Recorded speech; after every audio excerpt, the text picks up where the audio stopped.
Hello everyone, my name is Farah. You can call me Ceca. I'm from class 11 Science 6 and today I would like to show you how to make a playlist on Spotify. Stay tuned! First, make sure you already have the Spotify application. Don't forget to register your account if you already have one. Just log into the app. Second, tap Create Playlist button on profile.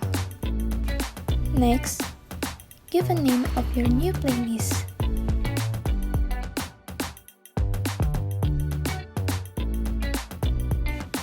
And yay!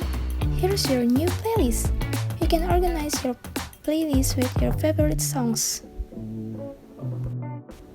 And then, tap Add Songs button. You can search for your favorite songs on the keybar. Now, you can organize your new playlist with your favorite songs, so you can easily listen to them.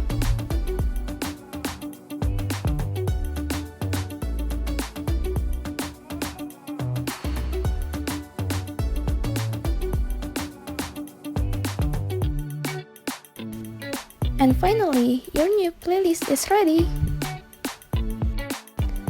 Well, that's all about how to make a playlist on Spotify. Hope you enjoy it and thank you for watching. Goodbye!